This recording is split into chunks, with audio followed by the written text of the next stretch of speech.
Right, మనం breaking news చూస్తున్నాం. ఇసుక కంకర అధిక లోటుతో రవాణా చేస్తున్న టిప్పర్లపై బరకాలు టార్పెల్స్ లేకపోవడంపై రాజానగరం ఎమ్మెల్యే బత్తుల బలరామకృష్ణ తీవ్ర ఆగ్రహం వ్యక్తం చేశారు.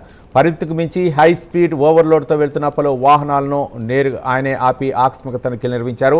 టిప్పర్ల నుంచి రోడ్లపై ఇసుక మట్టి జారిపడటంపై డ్రైవర్లకు ఓనర్లకు బత్తుల బలరామకృష్ణ తీవ్ర హెచ్చరికలు చేశారు. ఇలాంటి చర్యలు నియంత్రణ చేయకపోతే చర్యలు తప్పవన్నారు. రాజానగరం నియోజకవర్గంలో పలు ప్రాంతాల్లో ఆకస్మిక పర్యటన చేశారు MLA Battula.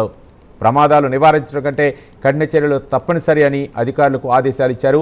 Mining, revenue, police అధికారులతో ఫోన్ ద్వారా మాట్లాడారు.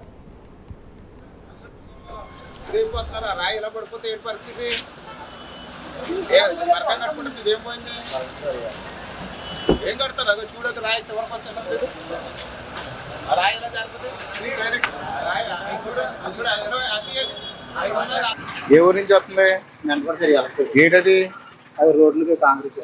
అవును, ఇప్పుడు దీని కవర్లే అన్నారు, పైన బరకం కట్టలేదటి. ఎక్కడి నుంచి వస్తుంది క్రషర్? రేపు పొద్దున్న మొత్తం ఈ క్వారీ వాళ్ళు అందరినీ, క్వారీలు క్రషర్లు లారీ వాళ్ళు పొద్దున్న 10 గంటలకి రాజానగరం ఆఫీసులో ఉండమని చెప్పు. క్వారీలు క్రషర్లు బరకలు లేకుండా తెప్పుతాను, మనుషులు చచ్చిపోతున్నారు. రాయి ఇలా పడిపోతే ఏంటి పరిస్థితి? బరకం కట్టుకుంటే ఇదేం పోయింది?